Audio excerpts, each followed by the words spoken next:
ایک ہی انسان کے کئی روپ ڈیولپ ہو جاتے ہیں، اور ہر روپ کی ایک علیحدہ شناخت، نام، عمر،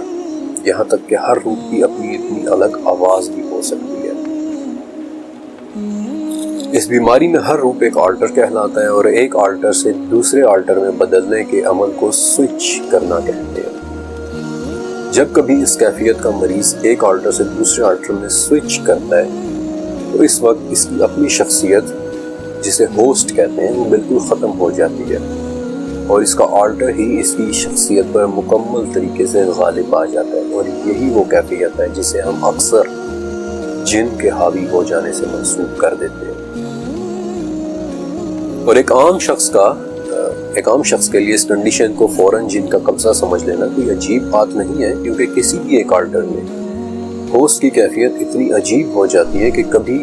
اچانک اس کی آنکھوں میں آنسو اور دل میں اداسی چھا جاتی ہے، لیکن اگلے ہی لمحے وہ کہکہے لگا کر ہنس رہا ہو سکتا ہے، ایک لمحے وہ بچوں کی طرح لاڈ کر رہا ہو سکتا ہے، اور اگلے ہی لمحے وہ نفرت کے ابال میں آ کر آپ پر اٹیک بھی کر سکتا ہے، ایک لمحے کے لیے وہ آپ کو پیار سے سمجھا رہا ہو سکتا ہے، اور دوسرے ہی لمحے وہ ایک دھماکے کی طرح آپ پر پھٹ بھی سکتا ہے۔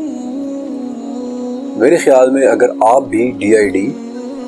اس کے مریض کو اپنے آلٹرز کے درمیان سوئچ ہوتے دیکھیں تو آپ بھی اسے جنات ہی کے زیر اثر سمجھیں گے۔ بہرحال اس کیفیت کے ڈیولپ ہونے کی سب سے بڑی وجہ بچپن میں ملا ایبیوز، لیکن چونکہ یہ ٹاپک DID جیسی کسی نفسیاتی بیماری کے متعلق نہیں ہے، اس لیے فی الوقت اس کے متعلق میں زیادہ نہیں لکھ رہا، آپ کو صرف بیسک انفارمیشن دے رہا ہوں، اور بیسک انفارمیشن دینے کے بعد میں واپس کرین کے ہمزاد کی طرف آتا ہوں اور آپ کو کرین کے ہم پر حاوی ہونے اور DID میں فرق کرنا سکھاتا ہوں۔ ان دونوں میں سب سے پہلا فرق کرنے کا سب سے پہلا طریقہ یادداشت یا میموری ٹیسٹ کرنا ہے۔ DID کے مریض کو اپنی یادداشت میں واضح بلیک آؤٹ محسوس ہوگا،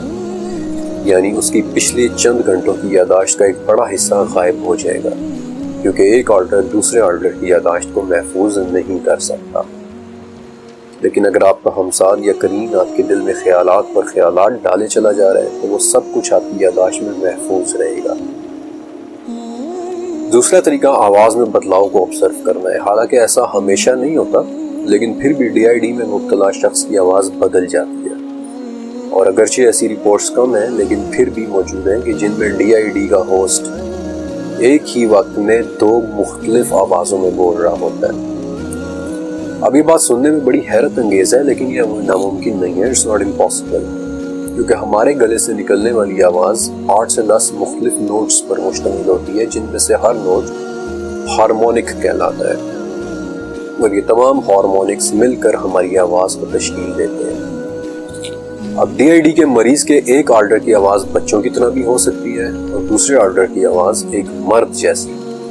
لیکن کبھی کبھار بڑا ہی بھیانک منظر دیکھنے کو ملتا ہے۔ اگر ایک آلٹر مکمل طور پر دوسرے آلٹر میں سوئچ نہ ہو پائے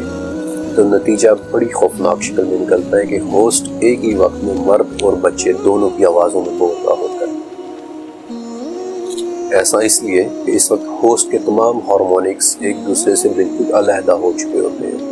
اس لیے جہاں ہوسٹ کے منہ سے ایک مرد کی طرح ایک بھاری بھرکم آواز نکل رہی ہوتی ہے، وہاں بالکل پیرالل میں اس کے منہ سے ایک باریک سیٹی جیسی آواز بھی نکل سکتی ہے۔ یہ فینومینا بیسیکلی اتنا حیرت انگیز، اتنا دلچسپ اور اتنا عجیب ہے کہ آج کچھ لوگ خود سے اپنی آواز کے ہارمونکس کو علیحدہ کرنے کے لیے ریاضت یا ٹریننگ کرتے ہیں۔ مثلا نیسٹر کون بلوم کی ایک ویڈیو ہے دی امیزنگ گریس، جس کے اندر وہ اپنی آواز کے 2 ہارمونکس کو بڑی کامیابی سے علیحدہ کر کے دکھاتا ہے۔